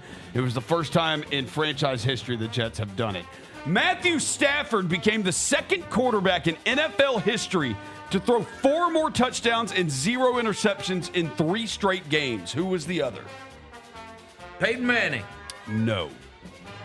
Aaron Rodgers. It was Aaron Rodgers. Oh, how them ankles, Giddy? Dang, Roser. How them ankles, Giddy? You getting cooked, bro. Cooked. Adrian Broner. Wow, they call me Wolfgang Puck. What? Because he's cooking. Wolfgang Puck. He's a famous chef. Oh, okay. Yeah. Not Gordon Ramsay? I mean, You ain't rolling? it's fine if you're basic. This is an idiot sandwich. Yeah, if you're a basic B. Basic B's crazy. All right, 2 more. We got 2 more. Jahmyr Basic B's Gibbs. insane. Jahmyr Gibbs scored his 41st touchdown of the season on Sunday. There are only 4 players in NFL history with more touchdowns before their 24th birthday than Gibbs. By the way, Gibbs could break this too because he doesn't turn 24 until after the season. Gibbs? Isn't the dude that made Angel Chain hang We low? don't talk about Jahmyr Gibbs. Gibbs? We may not talk enough about how good Jahmyr Gibbs has been. His Now, chain. maybe it's because they also got David Montgomery there. They got a little 2-headed monster at running back. Who had that many touchdowns early? Tomlinson? No. Falk? Nope. Curtis Martin. Nope. McCaffrey? Nope. Adrian Foster. I'm going to keep saying his name too. No. His name was an answer. Adrian Peterson? Nope. Jerome Bettis. Nope. Mike Allstott. Nope. Jerry Rice? No. These are running backs, eh? 3 running backs, 1 receiver. Oh, Justin Jefferson. No. Randy Moss? Randy Moss had 44. Say less. So these So are all Gibbs running already backs. has 41, so he Emmitt should probably Smith. get that. Emmitt Smith had 43. Terrell Davis. No. Who touched pay dirt a bunch as a youngin? Barry Sanders? Barry Sanders had Sanders, yes. 47. Golly. So he needs 7 more touchdowns to break that. Can he get 7 more touchdowns? He needs like basically a touchdown a week the rest of the season. Sean Alexander? No. Priest Holmes. Nope. Jim Brown? Jim Brown, 42 of them. Yep. How them there you go. ankles giddy? Dang, Roser. How them ankles giddy? All right, here's your last How one. them ankles giddy? We're gonna Shout out see. Gibbs, man. We're gonna see Mr. how they Chain hang are. low I'm himself. DeAndre Hunter, and you're Josh Giddy. You Nicki Minaj? Is that your Nicki Minaj voice? That was a little zesty right there. little cat in you right now. Yeah. We're playing him tonight. We are playing cat tonight. After all that, All that. Big Purr. Big Playing Purr. Big Purr tonight. Foul! Man. Stop it! Nick Benito. Brandon Clarke said, "Did somebody say cat?" Bro, come on, bro. Get his man to give him the emoji, bro. All right. Give him the emoji, Jalen. Come on. Here's the last. Can we li- add he li- emoji? Come on, Jalen. You can't. He You likes can my way joke. emojing, bro. He likes we my have a- jokes. Do we have a way to put emojis on the screen? We need to do that. No, we don't. Yeah, we need to get a way to do that. No hashtags, no emoji. Nick Benito is one of the top 4 favorites for Defensive Player of the Year. Plays for the Denver Broncos. Wow. Benito. Patrick Surtain won it last Make year. Subway sandwiches. Only 3 times has a pair of teammates won DPOY in back-to-back seasons. Who are they? Let's find out how the ankles are. Let's see. My last one. DPOY. So we go J.J. Watt You'd be wrong. and Brian Cushing. No, Oh, okay. We'll go Troy Polamalu. you're wrong. Okay. All right. Cool. Bet. Ed Reed and Ray Lewis. That's one of them. Yeah. Ed Reed- and Ray yeah. Lewis. Hey, Yeah, that's hey. for you, Rose. Ray Lewis That's won for in you. Yeah. 2003. You didn't think that was happening. Okay. You didn't think that was happening. Okay, that's you thought the- it was going to be a clean sweep. Okay, you that's didn't the think that easy- was happening. No, you got the easy one. Oh, I did. Oh, we got the easy one. All right, we'll go Jason Taylor. Nope. Okay, all right, cool. Randy White. Nope. We'll go Ed Too Tall Jones. Nope. we'll go Mike. Deion Sanders. When did they start giving this award out? I honestly don't know. No, I mean, they gave it all the way back in the 70s. Oh, they did? Yeah. This is the 70s guy. Oh, so Mean Joe Green. Now, he did win it. And who was the other one? Oh, there we go. The safety. What's his name? Dude used to fly around with his head off. What's his name? Oh, that's Jack Tatum that you're thinking of. The safety used to like knock people. Lynn Swan. He was what's a the safety receiver. name? Receiver. Lot. What's his name? Ronnie Lott, that's Ronnie a Lott. 49er. That's a 49er. Who did he win it with? You're supposed to guess It was that. who? It was Mean Joe Green and who? Mean Joe Green and I will tell you this. The Steelers are the only team that has had it 3 straight years. 74, 75, and 76, they had the DPOY, all different players. Mean Joe That's Green. the curtain. Still Kurt is an amazing nickname, by the way. It is. For good defense. And who else? Give me a. No, because Webster was like the center. I'm trying to think of.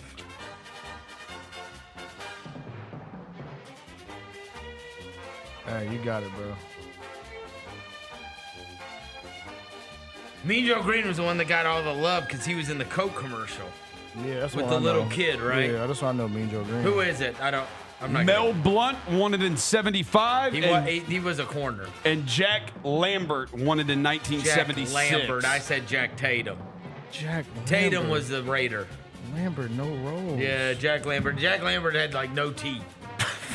Look at it. Look, Google his picture. Jack Lambert. Hold on, bro.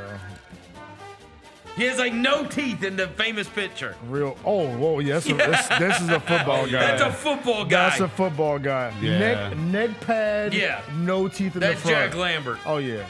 No teeth. The man of steel is what they Yeah, call that's him. I should have gotten that.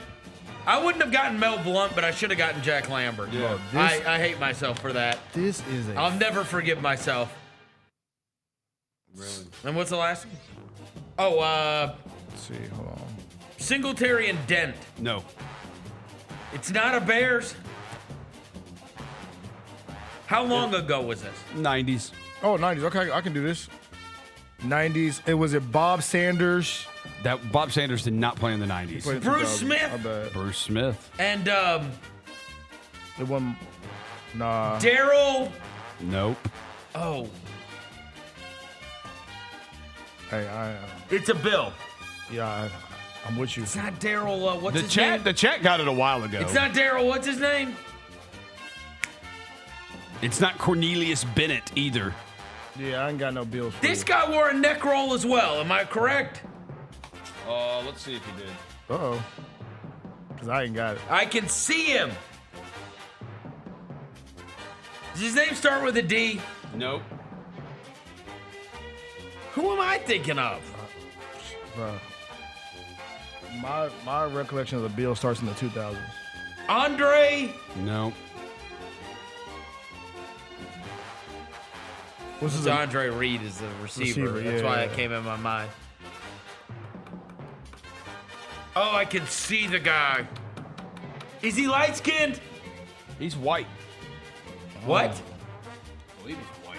Oh, Yeah, he then, looks pretty then, white. then I'm wrong. Who is it? Bryce Pop. Never in a million years. Yeah, we would have. I would have never gotten Bryce Paul. Ever.